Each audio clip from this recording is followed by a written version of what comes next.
Okay, today we're going to be working with solving multi-step equations. So just like you did two-step, today we'll probably have a few more steps in there.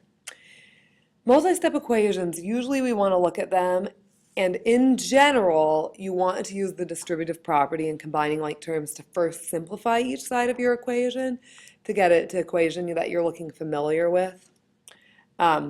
And then just get your variable alone and do the exact same thing. So today we're going to spend most of the time just practicing solving problems in a good, efficient manner. So we've got some examples here. I have kind of crowded this page a little bit, but let's look at the one on the left. It says 3a plus 6 plus a equals 90. So the first thing I want to do is get all my like terms together. So I have a 3a and an a. And remember, an a is just like a 1a. So 3a plus a together is 4a. Plus 6 equals 90. And now this looks really nice. It looks just like an equation that you've seen before, two steps. So we want to get our variable alone. Let's subtract 6 from both sides. Get 4a equals 84. And divide by 4. We're going to get an answer of a equals 21. Okay. And I want to check my work too. This time I'm going to do a little bit quicker, kind of almost like a mental check. I'm going to do 3 times 21 plus 6 plus 21, and I want to see if that equals 90. So I'm going to do 3 times 21, that's 63, plus 6 plus 21, that does equal 90, so it checks out and it works. Okay, I'm going to move on to the second equation here. Try this one on your own, and then go ahead and pause it and check back and see if you get it right. Okay. So I'm looking at negative 3m plus 9 minus 2m equals negative 11. Again, I'm going to combine my like terms, negative 3m. And remember to grab this sign. I like to think of that as adding negative 2m. So I have negative 3m and negative 2m together. That gives me negative 5m plus 9. That equals negative 11. Okay, I'm going to just solve this like a normal two-step equation now. Subtract 9 from both sides. Get negative 5m equals negative 20. Divide both sides by negative 5. And I think my answer is m equals 4. And I'll leave you to check that one as an exercise on your own. Okay. Last of these problems, go ahead and see if you can get it. And again, I'll show you how to work it out. Okay, so again, I'm combining my like terms. It looks like a 4n and a minus 2n, or a negative 2n. 4n plus negative 2n is 2n minus 1. That equals negative 7. Solve it like my two-step equation. I'm going to add 1 to both sides. I've got negative 6 equals 2n. If I divide both sides by 2 now, I should have n equals negative 3. And let's just show a check formally like we did, since we've got a little space here. Got negative 7. I want to know if that equals 4 times negative 3 minus 2 times negative 3 minus 1. So 4 times negative 3 is negative 12, minus 2 times negative 3 is negative 6, minus 1. And remember, if we have negative 12 minus negative 6, that's the same thing as negative 12 plus 6. So I'm going to go ahead and change that. So I've got negative 12 plus 6, that's negative 6. Negative 6 minus 1 is negative 7, which is what I was supposed to have, so this looks good. Okay, let's look at a word problem. All right, I'll read this out loud to you. You need to build a rectangular pen in your backyard for your dog. One side of the pen will be against the house. So I always think, okay, this problem is going to be a visual type problem, so it's really smart to draw a picture. So here's my side that's against the house. I'm not even going to draw a house because, boy, my artistry, but here's the house over here. Two sides of the pen will have a length of x feet, and the width will be 25 feet. So it looks like right here I have like a little rectangular dog pen. Two sides are x, and this width is 25 feet, the same as the part that's against the house. I want to know what's the greatest length the pen can have if you have 63 feet of fencing. So we know that altogether, this x, 25, and x, oops, it's a plus, can only use up 63 feet of fencing. So again, I probably want to combine my like terms. X and x together, I have 2x plus 25 equals 63. I want to solve this like a typical equation. So if I'm solving here, I'm going to get, subtracting this, we get 2x equals 38. I divide both sides by 2, and I get x equals 19. But again, remember that this is a word problem, so x equals 19 is not my best answer that I have. I want my answer in words. And so the greatest length a pen can have if you have 63 feet of fencing is going to be 19 feet. So 19 feet, or the length is 19 feet, that would be a good answer. And if I check to make sure, 19 plus 25 plus 19, that really is 63 feet, so I haven't gone over my budgeted amount of feet, so that's good. All right, let's look at some equations that have the distributive property, or that have some parentheses in it. 2 times the quantity x minus 3 equals 8, using 2 different ways. Try this on your own and see what way you come up with, and see if it's the same way as either of the ways I show you. Okay, so I like both of these ways at different times. So if I have 2 times the quantity x minus 3 equals 8, one way I can solve this is by using the distributive property to get it like an equation I'm comfortable with. So I can use 2 times x and 2 times the minus 3 to simplify this side to 2x minus 6 equals 8. And then I can go ahead and solve my equation by doing the same thing to both sides. I'm going to add 6 here to get rid of that minus 6. I have 2x equals 14, and then the last step I'm going to divide by 2, and I'm going to get x equals 7. So this is a pretty typical, nice way to solve the problem. Okay, some of you may have solved it this other way, and this is my personal favorite way to solve this problem. Okay, I know that I need to undo equations in the reverse order of operations. So if all I have is this 2 times something in parentheses, usually I work in parentheses first, so like undo that, do everything outside of parentheses first.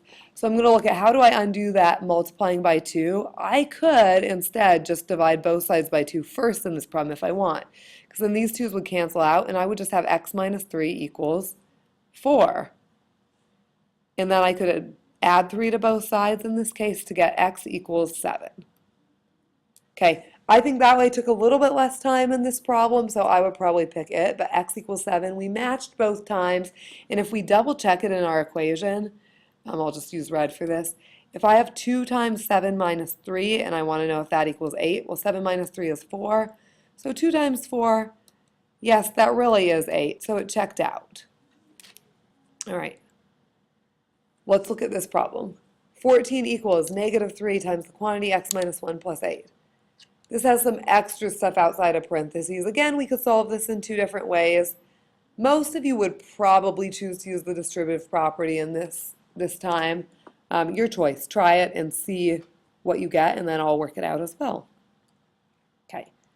So most of you probably use the distributive property here, and you did negative 3 times x is negative 3x.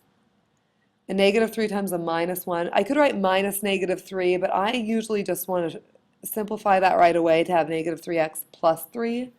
And then I still have this plus 8 outside here. So I have 14 equals negative 3x plus 3 plus 8. This is still not just a 2-step equation. I've got some like terms. So I'm going to add my 3 and my 8. And I have 14 equals negative 3x plus 11. Now it's a typical 2-step equation, and I'm going to do the same thing to both sides. I'm going to go ahead and subtract 11 from both and get 3 equals negative 3x. And I want x alone, so it's times negative 3. I'm going to divide both sides by negative 3 to get that alone. And I think negative 1 equals x. Okay, and you might want to check that again as an exercise to see if you can do that. Okay. All right, sometimes you see equations with fractions and decimals. And a lot of times that makes kids panic a little bit, but I want to show you that they don't have to be too hard. And again, you can solve them in 2 different ways. And I'm going to show you both ways on this problem, and you can pick your choice, what you like best. Okay, so one way is like typical, get your common denominator and solve like you normally would. Okay, so I have a common denominator for 2 and 6, that's 6. So I'm going to make these into something over 6. So 3x over 2, I want to make that into something over 6. So to get from 2 to 6, I multiplied by 3. for the denominator, so I'm going to multiply by 3 to the numerator too, 3 over 3. 3x times 3 is 9x. And then we have here x over 6 can stay over x over 6 because that already has a common denominator, and that equals 20. Okay, and now I'm going to add my fractions straight across like I normally would. 9x over 6 plus x over 6, that's going to give me 10x over 6. 10x over 6 equals 20. If I'm going to solve this, I would probably undo dividing by 6 by multiplying both sides by 6. And these 6 cancel. I have 10x equals 20 times 6, which is 120. And then I'm going to divide both sides by 10. I don't know if you'll be able to see this, but I get x equals 12. Put that in here up at the top. Okay, that's way one to do it. I do not usually pick that method because I think method 2 is much easier. But if you don't like method 2, you can try method 1. Okay, so what I like to do is kind of get rid of my fractions right away by multiplying both sides by a common denominator. So again, I'm going to use that common denominator of 6, and I'm going to multiply both sides by 6. I picked a common denominator because then when I multiply by my fractions, I can get rid of my fractions. So I'm going to use the distributive property here. 6 times 3x over 2. Shortcut to do this. When you're multiplying by a fraction, I mean, you can multiply with straight across, but I usually like to divide by the bottom and then multiply by the top because it's the shortcut and it's efficient. So I do 6 divided by 2 is 3, and then times 3x, that's 9x. Do the same thing here. 6 times x over 6, I like to do 6 divided by 6 is 1, times x, that's just x. So 9x plus x equals 20 times 6, which is 120. 9x plus x is just 10x equals 120. Divide by 10. And I get an answer of x equals 12. I like this method better because if you use the common denominator to multiply it by, you just get rid of your fractions right away, and it's nice.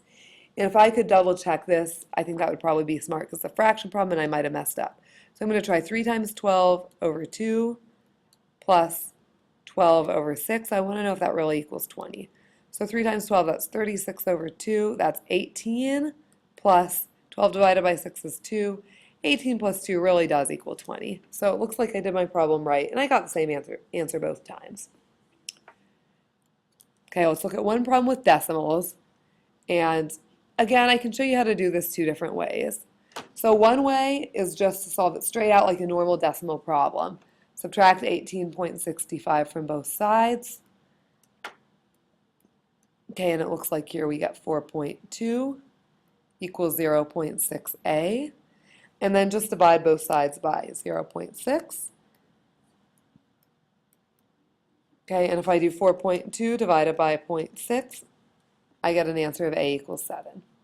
I don't think that way is too bad. If you've got a calculator, I think I just usually solve it straight out like a normal decimal problem. If you don't have a calculator, this is a technique that you're allowed to use, kind of like we did with fractions. Multiply both sides of the equation by something to get rid of the decimals. And here you want to pick like a power of 10, 10, 100, 1,000, something that will make your decimals disappear. Here, because there's 18.65 and 22.85 both have things in the hundredths place, it might be a good idea to multiply both sides by 100. So if I try 100 times 0.6a plus 18.65 equals 22.85 times 100, okay, then I'm going to get this from when I distribute 60a plus 1,865 equals 2,285. So I don't have decimals here, so this might be kind of nice.